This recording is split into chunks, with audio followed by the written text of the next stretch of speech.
मी Jitendra Sudhakar Bajaj. Daily 2.0 या आपल्या news चॅनलमध्ये आपलं सगळ्यांचं स्वागत आहे. आज आपण आलो आहे ठाण्यातील एक ज्येष्ठ वकील सुभाजी काळे यांच्याकडे. आज आपण त्यांच्याकडनं आरक्षणाबद्दल काही बेसिक माहिती जाणून घेणार आहोत. सुभाजी, तुमचं स्वागत आहे. माझा अगदी बेसिक प्रश्न आहे की आरक्षण म्हणजे काय आणि ते कोणाला मिळतं, कोणाला दिलं जातं? कसं आहे, आपल्या भारतामध्ये स्वातंत्र्यपूर्व काळात ब्रिटिशांनी जेव्हा राज्य होतं आपल्यावरती, तेव्हा त्यांनी शिक्षणापासून अनेक समाज वंचित राहिला. सामाजिकदृष्ट्या, आर्थिकदृष्ट्या, राजकीयदृष्ट्या तो समाज टोटली दाबला गेला होता अनेक वर्ष. आणि त्याच्यामुळे असं झालं की जेव्हा आपलं स्वातंत्र्य मिळालं आणि आपली घटना तयार करायची वेळ आली, तर तेव्हा आपले भारतरत्न डॉक्टर बाबासाहेब आंबेडकर यांनी ह्या खालच्या समाजासाठी काहीतरी आपण करू, त्यांना मेन फ्लोमध्ये आणलं पाहिजे. त्यांना वर आणून जो काय प्रवाह आहे, मुख्य प्रवाह, त्या मुख्य प्रवाहात त्यांना सामील करून घ्यायला पाहिजे.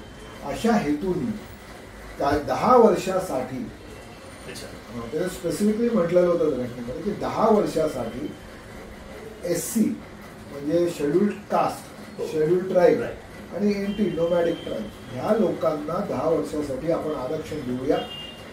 आरक्षण देऊया याचा अर्थ की त्यांना शैक्षणिक क्षेत्रात, सामाजिक क्षेत्रात किंवा आपण म्हणून नोकरीसाठी वगैरे त्यांना एक काही टक्के त्यांच्यासाठी राखीव ठेवूया.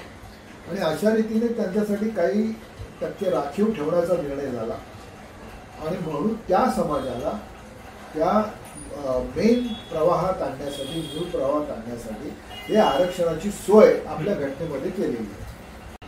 अच्छा, म्हणजे फक्त 10 वर्षाकरता की जेणेकरून यांना रिझर्वेशन मिळाल्यानंतर 10 वर्षात किती प्रगती झाली आणि त्याप्रमाणे 10 वर्षामध्ये तो समाज मुख्य प्रवाहामध्ये सामील होईल, येऊ शकेल, वर येईल, या उद्देशाने ते 10 वर्ष त्यांनी दिले. भारताचा प्रत्येक नागरिक, प्रत्येक कुटुंब प्रगतशील झालं पाहिजे, हा त्याच्या पाठीमागचा मुख्य उद्देश.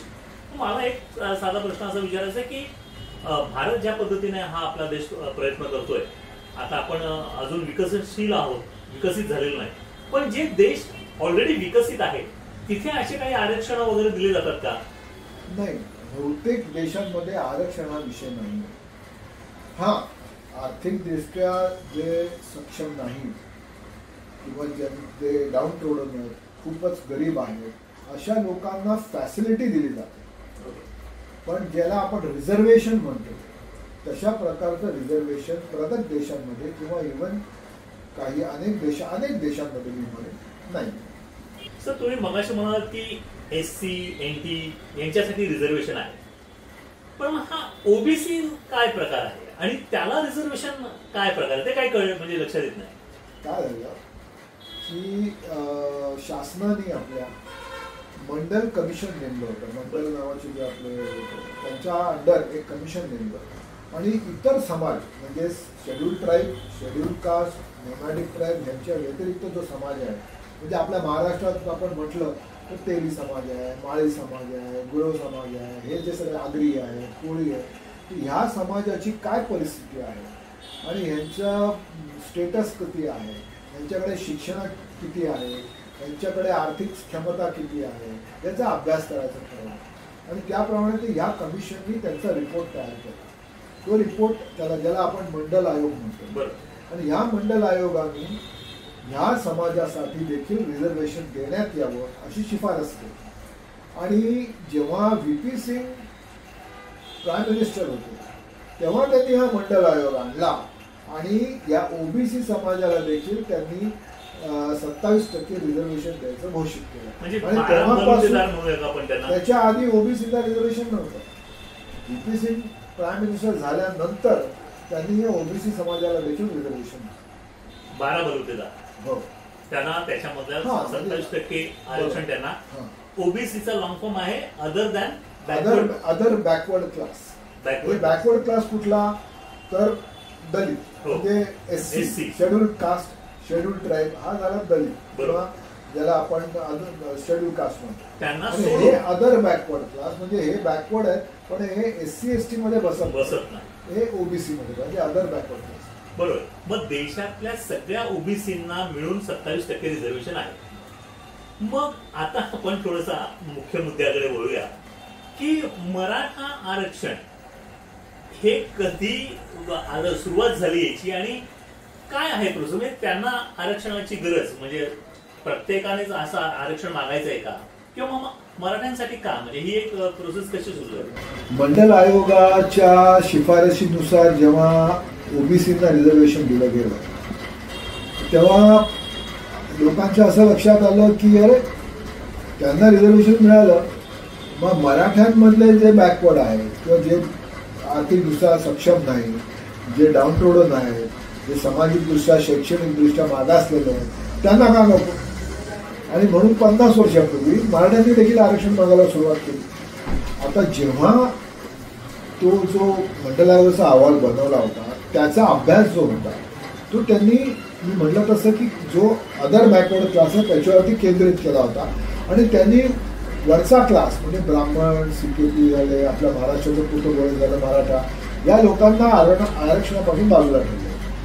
पण मराठ्यांनी गेले 50 वर्षापासून पुन्हा आम्हालाही आरक्षण मिळालं पाहिजे म्हणून त्यांनी जोर धरला आणि गेले 50 वर्ष त्यांची आरक्षणाची मागणी चालूच आहे. पण अनेक मुख्यमंत्री झाले, त्यातले जवळजवळ 90% मुख्यमंत्री मराठा जातीचे होते, पण त्यांना काय आरक्षणाचा लाभ कोणी दिला नाही. आणि आता मात्र जरांगे पाटील यांच्या नेतृत्वाखाली मराठे एकदमच आक्रमक झालेले आहेत. आपण पाहिलं की जरांगेंनी आतापर्यंत तिसरं मुंबईचं जे आता परवा झालेलं सर्व प्रकार आहे हा तिसऱ्यांदा झालेला प्रकार आहे. त्याच्यावरती नवी मुंबई आणि त्याच्यावरती आंतरवली त्यांच्या गावाच्या इथे झाला. म्हणून त्यांना आरक्षणाचा जोर त्यांनी धरलेला आहे. पण कायद्याच्या दृष्टीने मराठ्यांना आरक्षण मिळेल का नाही मिळेल हा मुख्य कळीचा मुद्दा आहे. सर, तुमचं म्हणणं बरोबर आहे की मराठे मुख्यमंत्री होऊन गेलेत, मराठा समाजातले उद्योगपती आहेत, फार साखर कारखाने सगळे व्यवस्थित आहे. पण मग तरीही 50 वर्षापासून ते जर आंदोलन करत असतील आरक्षणासाठी, मग ते न होता अचानक आता मनोज जरांगे यांच्या पाठीमागे एवढे मराठी मोठ्या प्रमाणात का वगैरे, म्हणजे मनोज जरांगेंचा असा काही प्रचंड त्याच्यावर काही अभ्यास आहे की काय एक्झॅक्टली काय आहे. म्हणजे कारण असं आहे की ह्याची मराठ्याची मागणी तर चालूच होती बरोबर, पण त्यांना नेतृत्व कणखर आणि स्ट्रॉंग नेतृत्व मिळत नव्हतं. जरांगे पाटलांच्या माध्यमातून त्यांना असं वाटलं की बा हा आपला नेता होऊ शकतो आणि हा उपोषणाला बसतोय, हा आपल्यासाठी जीव द्यायला तयार आहे, हा. आणि हळूहळू बघता बघता बघता त्यांना जो सपोर्ट होता तो सपोर्ट वाढत गेला आणि ते मराठ्यांचे आरक्षणाच्या दृष्टीने परत मी सांगतो की जरांगेंचा मराठ्यां त्यांच्या मागे आहेत त्याच्या एका कारणासाठीच आहे. ते कारण म्हणजे फक्त हा माणूस आपल्याला आरक्षण मिळवून देण्याची शक्यता आहे एवढ्या विषयासाठी. उद्या पॉलिटिकली त्यांच्या मागे आहेत का तर नाही.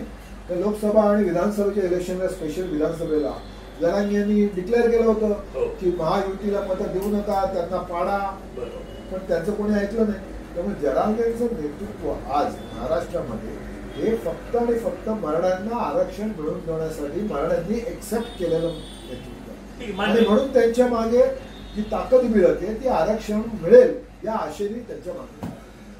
प्रामुख्याने बऱ्याच याच्यातून ऐकल्यानंतर असं लक्षात आलं की जरांगे हे मॅनेज होत नाही, असा एक लोक त्यांच्याबद्दल शब्द म्हणतात की ते कुठे मॅनेज होत नाही आणि म्हणून आम्ही त्यांच्या पाठीच्या. चांगली गोष्ट आहे. पण मला तसा प्रश्न विचारायचा की असं म्हटलं जातं की 50% वरती रिझर्वेशन जाणार नाही, पण मग ते काय फॅक्टर आहे. तो काय झालं की जेव्हा हे मंडल आयोग आलं त्याच्या आधी ऑलरेडी एसटीला रिझर्वेशन दिलेलं होतं, एसटीला रिझर्वेशन दिलेलं होतं, एनटीला रिझर्वेशन होतं आणि आता मंडल आयोग.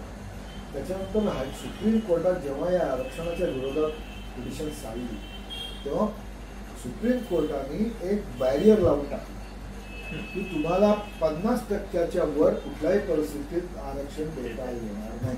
हे बॅरियर सुप्रीम कोर्टाने लावलेलं आहे आणि त्याप्रमाणे 50% वर तुम्ही जायचं नाही. आणि आजची परिस्थिती अशी आहे की बहुतेक सगळ्या राज्यांमध्ये 50% आरक्षणाचा कोटा संपलेला आहे.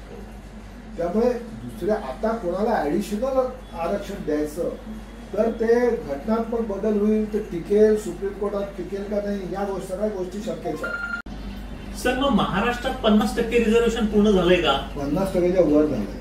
मग 50% आरक्षण जर महाराष्ट्रामध्ये पूर्ण झालेलं आहे तर मराठ्यांना आरक्षण कसं मिळावे, कोणत्या याच्यामध्ये मिळेल? भाग 2 मध्ये जाणून घ्या. माजी मुख्यमंत्री एकनाथ शिंदे यांनी दिलेल्या GRचं काय झाले? हैदराबाद गॅझेटमुळे सगळ्याच मराठ्यांना ओबीसी सर्टिफिकेट मिळणार का? आणि इतर गोष्टी. रोज घडणाऱ्या विविध घडामोडींची माहिती मिळण्यासाठी डेली 2.0 हे चॅनल लाईक करा, शेअर करा आणि सबस्क्राईब करा.